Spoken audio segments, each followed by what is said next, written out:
We went back to visit Nanay Edith after 2 months.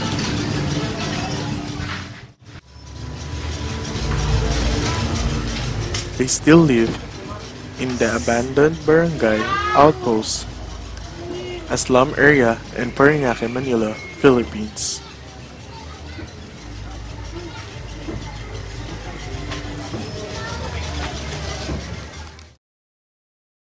We gave them a little business in the past 2 months.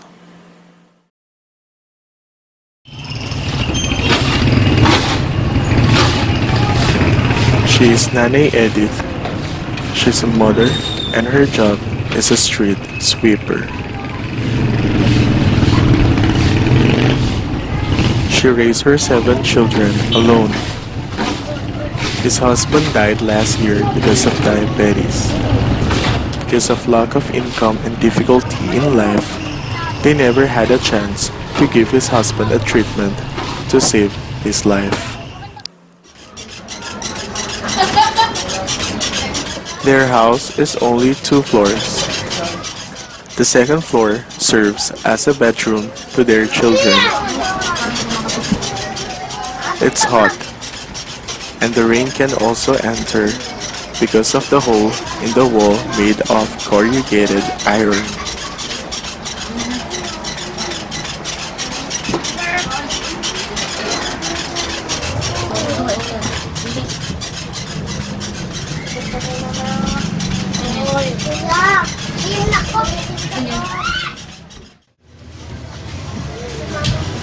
The smell is also bad because the bathroom is straight to polluted water under their houses.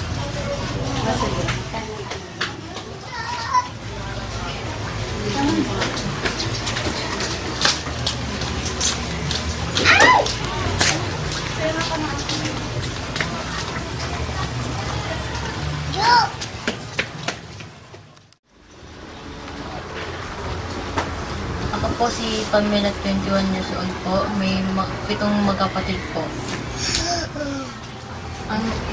Hanggang third year high school lang po ako natapos kasi po nailaw ko na si mama sa pagtatrabaho kasi hindi na po kaya ni mama na paraan lahat. Kaya ako nakusa ng pahinto. Kaya namasukan po ako ng nangatulong. Eh ngayon po nagkasakit po ng hika. Kaya po bumalik po ako dito sa bahay.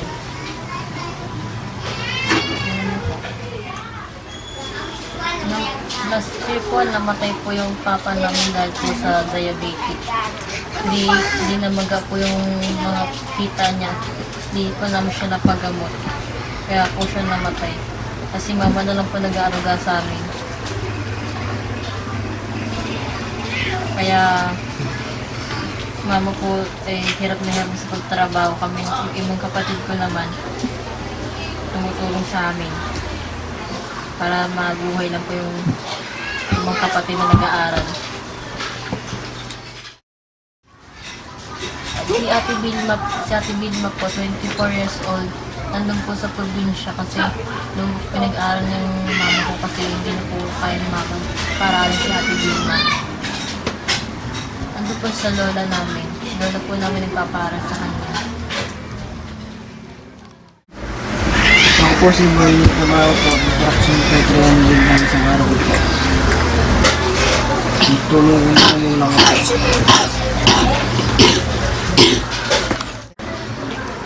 Ako po si Joel, 60 years old. Kasi bumalik po ako grade 7 kasi minsan po ako sa bata po. Si Reynaldo po, nasa eskwelahan po. Nag-aaral po ng grade 4. Si Joanna po, ginagawa na po itong pasukan. Si Jonalyn 6 years old, magkikender na po itong pasukan. Kamusta po kayo, Nay? Ito, nagkasakit po ako ngayon ng 1 linggo. Naubos na po yung pera na nakuunan ko po. Hindi na po ako nakapagtinda. Ano pong naging sakit niyo po? Ulcer.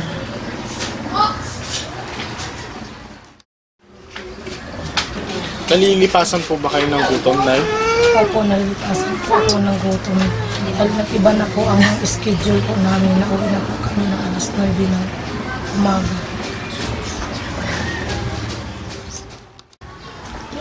Nakatulong naman po ba yung binigay po namin sa inyo nung nakaraan? Opo, ang laki pong naitulong sa amin kasi lumago po yun. Kaso lang po, nagkasakit po ako kaya po nawala po yung puhunan namin kaya pinanggastos po sa akin sa gamot. Galing po kayong ospital, Nay? Opo, kalalabas lang po namin kagahapon ng tanghali. May bukol daw yung tiyan ko. Kaya hindi ko kayang bilhin kasi 600 pang halaga. Pero madadala naman po daw sa gamot. Hanggang ngayon po, hindi pa po kayo nakakainom ng gamot. Opo, kasi wala kaming mautangan na pera eh. Kaya hindi pa ako nakakainom ng gamot.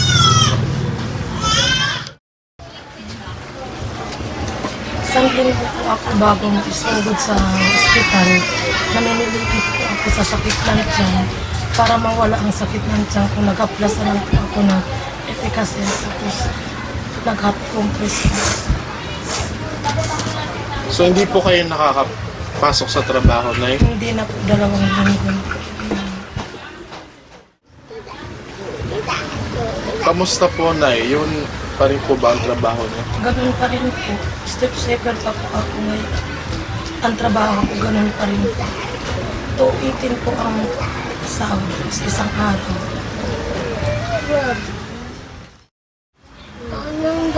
Sa tindahan po, Nay, sino po nag-aasikaso? Si Papila po ang nag-asikaso ng tindahan po namin. Magkano naman po ang kinikita niyo sa tindahan niyo po, Nay? 250 po sa isang araw po. Nakita ko po na meron na kayong mga soft drinks, may mga bote-boteng soft drinks. Oo. Nakakalikom po ako ng 3,000 po. Sa paninda ko lang Sa ilang araw yun? sa loob ng 1 linggo.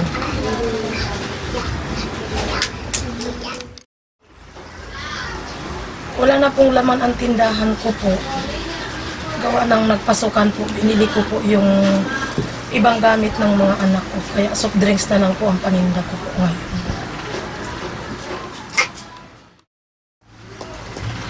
Nakatulong naman po sa inyo yung tindahan, Nay. Opo, ang laki po ng tulong sa tindahan po na binigay ni Sir Mark sa akin. Malaking kaluwagan po sa amin. Kundi naman po dahil sa inyo po, hindi rin naman po lalago yung tindahan niyo po. Kaya nga po eh. Kaso lang po na lahat ng gusto ng anak ko, nakakakain na kami sa wastong oras po. Lahat ng gusto ng anak ko, napapakain ko na po sa kanila dahilan po sa tindahan. Maraming salamat po, Sir Mark. Maraming salamat po sa tulong niyo po sa amin. Kung hindi po, dahilan po sa inyo, hindi po kami makaluwag-luwag po sa tindahan po. Ako din po, kaya po ako nagkasakit ng ganito dahil napapabayaan ko po yung sarili ko. Dahil sa pasukan na po, hindi ko na po naintindi yung sarili ko kaya nagkasakit po ako ng ulcer. Andito po kami ulit, Nay, para iabot po itong tulong na to galing po kay Sir Mark at kay Ma'am Lian. Maraming salamat po, Sir Mark, sa binigay niyo po ng tulong para sa amin. Pambili ko po ng gamot niya at sa kadagdagan po sa tindahan. Maraming salamat po, Sir Mark. Maraming salamat po. Pangalawang tulong niyo po sa amin ngayon. Maraming salamat po. God bless po sa inyo dyan. Sana po mag-ingat po kayo. Nandyan po kayo sa malayo. Sana bigyan po rin kayo ng magandang katawan, kalusugan. Basta lagi ko na lang kayo i-bless po na gano'n na lang ano po sa amin. Tamang-tama, Nay. Hindi nyo na kailangan bumili, Nay, dahil may sorpresa kami sa baba. Tara, samahan nyo ako. Salamat po. Uy, tiyan, balik siya, Pi. Masaya ba kayo? Maraming salamat. Maraming din salamat po kasi binigyan niyo po kami ulit ng pampuhunan tapos pambili ko ng gamot ni Mama. Kasi yung isang araw po ay namumblihan po ako ng gusto po kami gamot ng pambili ng gamot ni Mama. At pinag-text po ko sa inyo, nag-word po ko na dumating po kayo. Maraming po salamat. God bless you po. Isa din. Ay, ito yung sinasabi namin na surpresa para sa inyo. Ay, ang dami naman. Pagdagdag po sa pagdagdag. Maraming salamat po. Ang dami naman.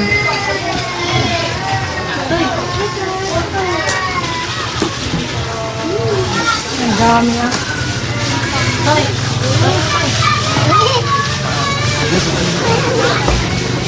Diyan lang ang naiwili ka tapos.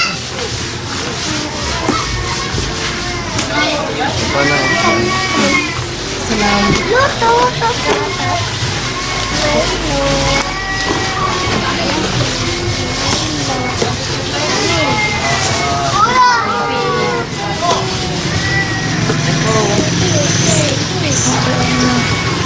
Ito mga dilata.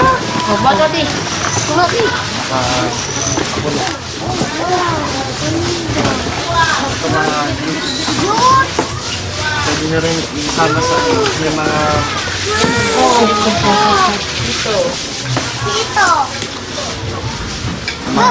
toyo ketchup. Ketchup. Ang dami naman. Masaya na naman. Mga iba pang Ang dami.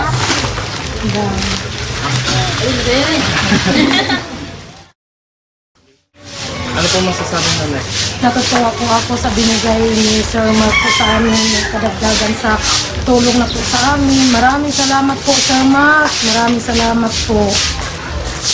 Ito na po ang kaluwagan namin ngayon. Maraming salamat. Laki mo.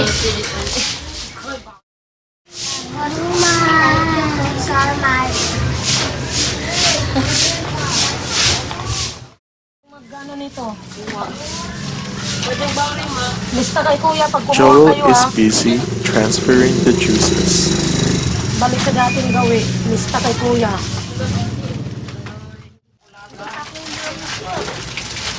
Pamela and Boy are also busy stacking all the merchandise.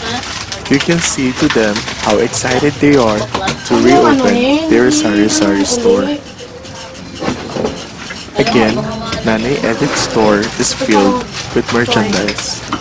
This helps greatly in their family. Nanay Edith can now afford to buy her medicine so she can return to her work.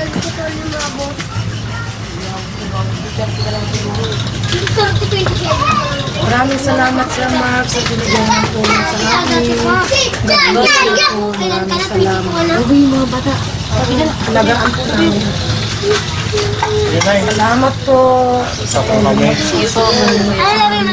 Magaling ka, Nay. Napambili na po ako ng gamot. Salamat po. Salamat po. Salamat. Bye-bye. And the profit from the store will be her support for the education of her children. They promise to take care of all the blessings they received. God bless.